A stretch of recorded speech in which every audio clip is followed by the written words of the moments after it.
I'm fascinated to hear your thoughts on how My Best Friend's Exorcism, the movie, differs from the book. Because there's people out there who might be expecting like a scene by scene recreation. I think that's totally the struggle with adapting any book too, is sort of, I mean, I think the structure of a film has to be a little more formulaic.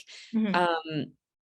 But that being said, I mean, I think we really tried to stay as faithful as possible. And then if scenes weren't able to be included, they were still sort of like incorporated as best as possible. But I think the film, I don't know, that I almost want to say the film ends on a little bit of a higher note, which is nice.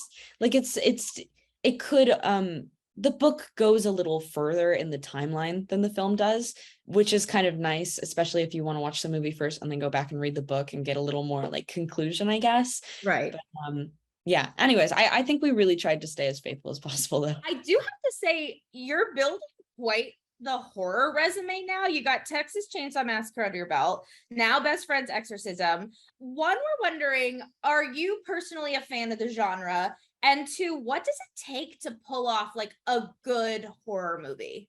Oh, those are really good questions. I mean, I'm definitely a fan of the genre, and that sort of happened, I think, almost out of necessity, just because I sort of fell into doing, a bunch of horror stuff.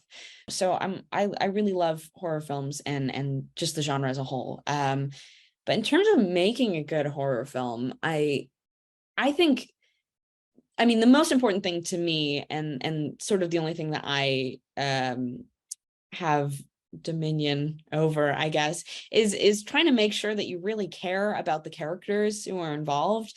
Because the human mind is a scary place. You can think of all sorts of freaky creatures and situations, but if you don't give a crap about like the people it's happening to, then it's all going to feel incredibly flat. And it's gonna go from horror to comedy or horror to skipping that movie.